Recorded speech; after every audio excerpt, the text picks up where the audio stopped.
Hey everyone, it's Patch Sleep and Toy for Necropolis, and today we're going to talk about some additions you can make into your build. They're going to give you quite a big DPS boost and at the same time make you a little bit tankier. So today we're going to be going over fitting in a new aura, changing your passage tree around a little bit, and adding in some new cluster jewels that are just going to basically be free damage as they're really cheap. If you are going to make all the changes that we mentioned in this video today, you're going to be gaining about a 35% DPS boost, while at the same time being about 10% tankier to any sort of attack hits against you. So the first thing we should talk about today is going to be the passage tree changes that we'll be making. As you can see, we are now adding in 2 new cluster jewels into the build. These are both going to be eye-to-eye repeater medium cluster jewels, as these are going to be substantially more DPS efficient than some of the other points that we can pick up on our tree. In the path of building, they'll be linked in the description below. There will be 2 new trees, and these are going to be based off of you having a Resolute Technique Ephemeral Edge. But if you do not have a Resolute Technique Ephemeral Edge, you can still make this work. You just need to keep depth perception and acuity. But all these changes are going to be based off the Resolute Technique version of this tree. To make this work, it's going to be very simple.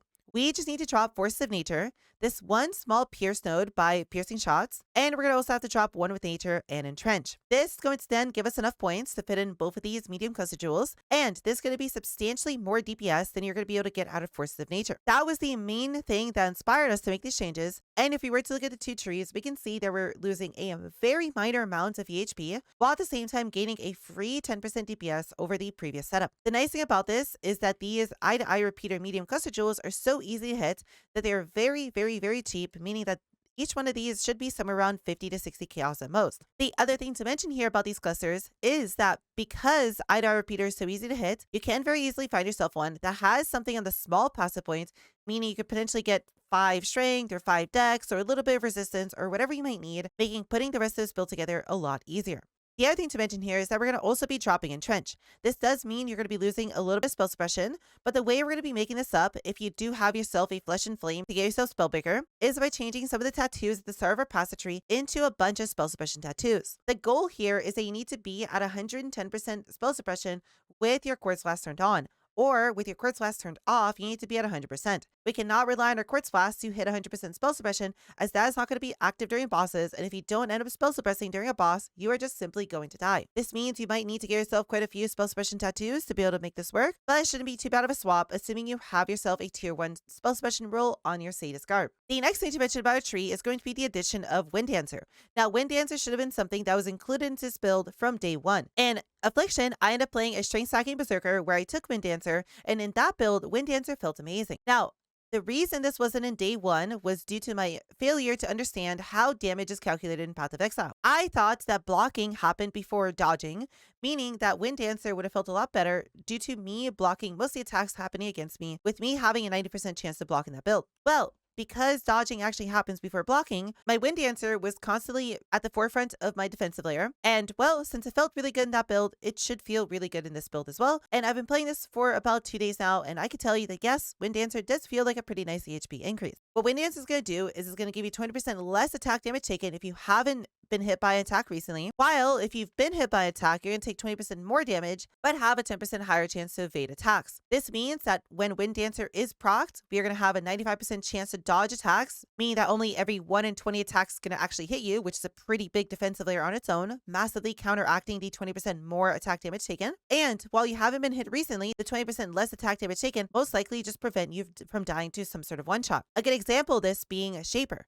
On Shaper, he doesn't really do any attacks against you outside of Shaper Slam. If you have Wind Dancer not proc, so you're taking 20% less damage, that means the Shaper Slam is just going to immediately do 20% less damage to you, assuming that you don't actually dodge it. The nice thing about this is that even if you do swap over to the cluster setup, it's within the large spread of hope, meaning you don't actually need to path to it. And when we drop Force of Nature, you can still have Wind Dancer. To be able to make this fit, you're most likely going to have to drop something like Coordination or some sort of other passive point somewhere. But I would highly recommend to do whatever you can to fit in Wind Dancer into your build as soon as possible. The final thing that we need to talk about is going to be a major change to our auras before you can fit in both Wrath and Haste. This was something that I actually played with at the start of the season, and until someone in the comment section mentioned this to me, I completely ignored the fact that this is actually a pretty big upgrade you can make to your build before you have all the reservation efficiency needed to be able to fit in both Wrath and Haste. What we're going to be doing moving forward is adding in a level 30 aspect to the spider. With the addition of the new scarabs in Necropolis, we now have access to the Black Morgan Beast, which gives us updated versions of a lot of bestiary crafts. The one we care about here is going to be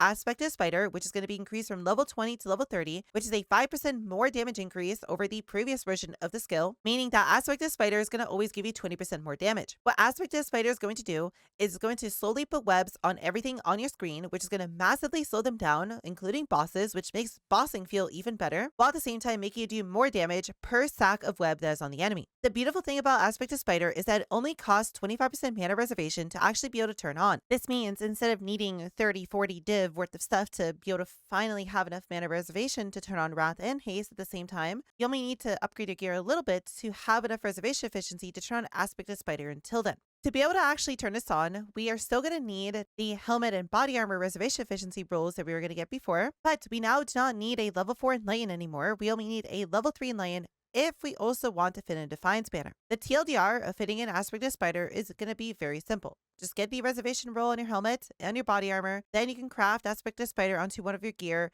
and you can turn it on. What I'd recommend for you to do is to recraft either your helmet, gloves, or boots to have an open suffix. Aspect of Spider has to be crafted on as a suffix, and it's something you could do in the menagerie once you're finished crafting your item, assuming it has an open suffix. The reason you want to put this on your helmet, gloves, or boots is because the Aspect of Spider can also benefit from whatever gem you socket inside of the item itself. So if you were to go get yourself an Enlighten, the Enlighten would then work on Aspect of Spider, and if you did that, you'd have enough reservation efficiency to also fit in a Defiance banner at the same time. If you don't want Defiance banner, which would give you just a little bit of additional evasion rating and make monsters around you have a lower chance to crit, you can just craft this onto a ring if you don't have an Nimbus yet, or your belt, and that would work as well. But I'd highly recommend to either just drop an int roll somewhere on your suffixes or a resistance somewhere on your items if you do not need all of your resistances to also fit in the Aspect of Spider roll on something that you can forlink. And because Aspect of Spider will be a 25% DPS increase, it will be a big stepping stone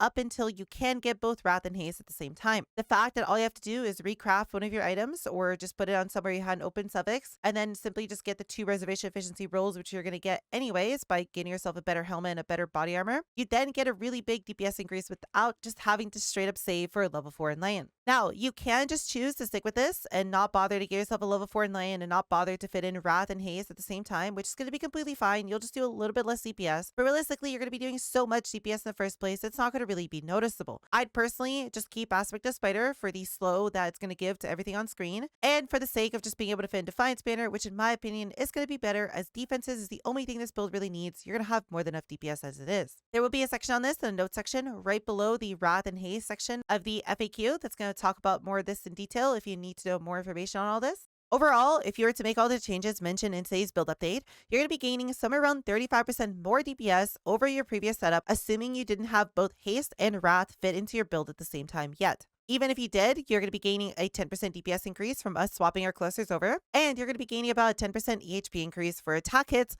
which in my opinion is going to feel really, really comfortable. All these changes should be very easy to fit into your build, as the cluster jewels that we mentioned are literally 50-60 chaos clusters at most, and both the beasts required to be able to fit in Aspect of Spider are very, very cheap. The only expensive thing here might be a 2 to 3 div cost on recrafting one of your items to be able to have an open suffix, but the overall changes in total should cost somewhere around maybe 5 div at most, assuming bad luck and assuming the clusters go up a little bit in price. A 35% DPS increase for 5 div or so seems like a pretty good value proposition to me. And if you have any questions on anything that we talked about here, feel free to leave a comment in the comments below and I'll be more than happy to help you as soon as I can. Or you're free to come by my Twitch. I stream every single day and I'd be more than happy to answer any questions you have live. With all that said, I hope you kitties enjoy DPS increase and I hope to see you kitties in the next video and I hope you all have a wonderful rest of your day.